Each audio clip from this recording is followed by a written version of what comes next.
एक आदमी के 4 बेटे थे। वो चारों भी बहुत आलसी थे और कभी भी अपने पिता का खेती बाड़ी में हाथ नहीं बटाते थे। उनके 2 ही काम थे, सुबह उठना, खाना खाना और बस खटिया पर दिन भर आराम करना। उन चारों को आराम करने की इतनी बुरी आदत लग गई थी कि वो खाना भी खटिया पर ही बैठकर खाते थे।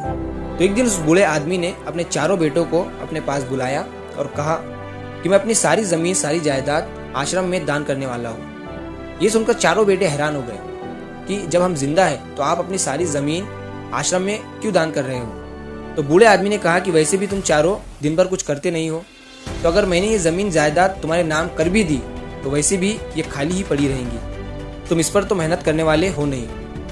ये सुनकर चारों बेटों ने कहा कि आप ये क्या कह रहे हो, अब से हम हमारी जमीनों पर मेहनत करेंगे। ये सुनकर बूढ़े आदमी ने कहा ठीक है, तुम चारों मुझे सिर्फ एक दिन अच्छे से अपना 100% देकर इस जमीन पर मेहनत करके बताओ, तो मैं ये जमीन तुम्हारे नाम पर कर दूंगा। चारों बेटे हंसने लगे और कहा सिर्फ एक दिन, वो तो हम यूं ही कर देंगे। अगले दिन बूढ़े आदमी ने अपने चारों बेटों को उनके काम दे दिए। चारों ने काम करना शुरू किया।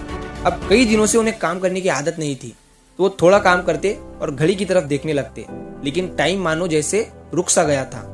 उन्हें समझ नहीं आ रहा था कि कब दिन डूबेगा और कब रात होगी।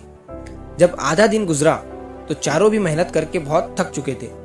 उन्होंने दोपहर का खाना खाया और खटिये पर ही बैठे बैठे वो सो गए।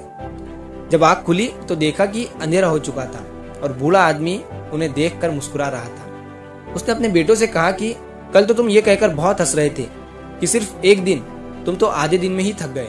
दोस्तों, यही होता है आज के स्टूडेंट के साथ। वो रोज फालतू की चीजों में अपना टाइम वेस्ट करते हैं और जब एग्जाम का दिन आता है तो एग्जाम में अपना 100% नहीं दे पाते हैं, क्योंकि उसकी आदत ही नहीं होती है रोज बैठकर पढ़ाई में अपना 100% देने की।